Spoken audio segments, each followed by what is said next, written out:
സംസ്ഥാനത്തെ സ്ത്രീകളുടെ ക്ഷേമം ഉറപ്പുവരുത്തുന്നതിനും അവർക്ക് പ്രാഥമികമായ സാമ്പത്തിക സുരക്ഷിതത്വം ഉറപ്പാക്കുന്നതിനുമായി തദ്ദേശ സ്വയംഭരണ വകുപ്പ് വഴി നടപ്പിലാക്കുന്ന വിപ്ലവകരമായ പദ്ധതിയാണ് സ്ത്രീ സുരക്ഷാ പദ്ധതി. നിലവിൽ മറ്റ് പെൻഷനുകളോ സാമൂഹിക സുരക്ഷാ ആനുകൂല്യങ്ങളോ ലഭിക്കാത്ത എന്നാൽ സാമ്പത്തികമായി പിന്നോക്കം നിൽക്കുന്ന സ്ത്രീകൾക്ക് ഈ പദ്ധതി വലിയൊരു അനുഗ്രഹമായി മാറും. ഡിസംബർ 22 മുതൽ ഈ പദ്ധതിയിലേക്കുള്ള അപേക്ഷകൾ സ്വീകരിച്ചു തുടങ്ങുകയാണ്. കേരളത്തിൽ 35 വയസ്സിനും 60 വയസ്സിനും ഇടയിൽ പ്രായമുള്ള സാമ്പത്തികമായി ബുദ്ധിമുട്ടുന്ന വലിയൊരു വിഭാഗം സ്ത്രീകളുണ്ട്. ഇവരിൽ പലരും വിധവകളോ അവിവാഹിതരോ അല്ലെങ്കിൽ കുടുംബം പുലർത്താൻ ബുദ്ധിമുട്ടുള്ളവരോ ആണ്. എന്നാൽ പ്രായം കുറവായതിനാലോ മറ്റ് സാങ്കേതിക കാരണങ്ങളാലോ ഇവർക്ക് നിലവിൽ വാർദ്ധക്യകാല പെൻഷനുകളോ മറ്റ് ആനുകൂല്യങ്ങളോ ലഭിക്കാറില്ല. ഈ വിടവ് നികത്താനാണ് സർക്കാർ സ്ത്രീ സുരക്ഷാ പദ്ധതി ആവിഷ്കരിച്ചത്. ട്രാൻസ് വുമൺ വിഭാഗത്തെ കൂടി ഇതിൽ ഉൾപ്പെടുത്തിയത് പദ്ധതിയുടെ സാമൂഹിക പ്രാധാന്യം വർദ്ധിപ്പിക്കുന്നു. എല്ലാവർക്കും ഈ പദ്ധതിയുടെ ഭാഗമാകാൻ കഴിയില്ല. അർഹരായവരിലേക്ക് മാത്രം തുക എത്തുന്നുവെന്ന് ഉറപ്പാക്കാൻ സർക്കാർ കൃത്യമായ മാനദണ്ഡങ്ങളും നിശ്ചയിച്ചിട്ടുണ്ട്. അപേക്ഷകർ 35 വയസ്സ് പൂർത്തിയായവരും 60 വയസ്സിന് താഴെയുള്ളവരുമായിരിക്കണം. കേരളത്തിൽ സ്ഥിരതാമസക്കാരായ സ്ത്രീകൾക്കും ട്രാൻസ് വുമൺ വിഭാഗത്തിലുള്ളവർക്കും അപേക്ഷിക്കാം. ദാരിദ്ര്യരേഖയ്ക്ക് താഴെയുള്ളവർക്ക് മുൻഗണന നൽകുന്നതിന്റെ ഭാഗമായി മഞ്ഞ കാർഡ്, പിങ്ക് കാർഡ് എന്നിവയുള്ളവർക്ക് മാത്രമേ അപേക്ഷിക്കാനാവൂ. വെള്ള, നീല കാർഡ് ഉടമകൾ ഈ പദ്ധതിക്ക് പുറത്താണ്.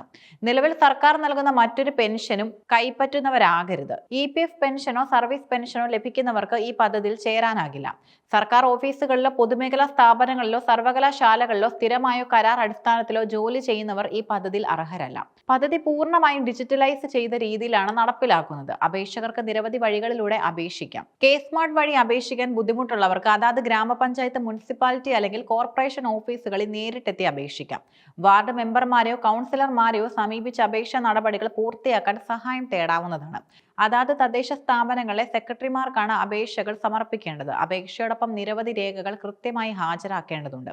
SSLC സർട്ടിഫിക്കറ്റ്, ജനന സർട്ടിഫിക്കറ്റ്, ഡ്രൈവിംഗ് ലൈസൻസ് അല്ലെങ്കിൽ പാസ്പോർട്ട് ഇവയൊന്നുമല്ലെങ്കിൽ ഗവൺമെന്റ് മെഡിക്കൽ ഓഫീസർ നൽകുന്ന പ്രായം തെളിയിക്കുന്ന സർട്ടിഫിക്കറ്റ് മതിയാകും. അപേക്ഷകന്റെ ആധാർ വിവരം കൃത്യമായി നൽകണം. തുക നേരിട്ട് അക്കൗണ്ടിലേക്ക് വരുന്നത് കൊണ്ട് ബാങ്ക് പാസ്ബുക്കിന്റെ copy, account number, IFSC code എന്നിവ നൽകണം. വിവരങ്ങളെല്ലാം സത്യമാണെന്ന് ബോധിപ്പിക്കുന്ന സ്വയം സാക്ഷ്യപ്പെടുത്തിയ ഒരു പത്രികയും അപേക്ഷയോടൊപ്പം വേണം.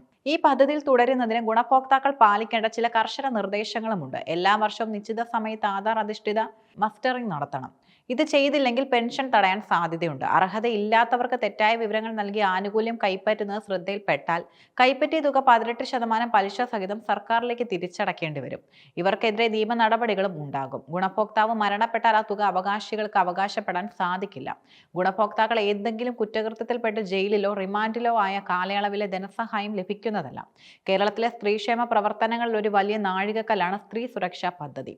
35 മുതൽ 60 വയസ്സ് വരെയുള്ള കാലയളവിൽ അർഹമായ വരുമാനമില്ലാതെ ബുദ്ധിമുട്ടുന്നവർക്ക് ഈ 1000 രൂപ ചെറിയൊരു കൈത്താങ്ങല്ല. അർഹരായ എല്ലാ സ്ത്രീകളും ഈ അവസരം പ്രയോജനപ്പെടുത്തുകയും കൃത്യസമയത്ത് അപേക്ഷകൾ നൽകുകയും വേണം.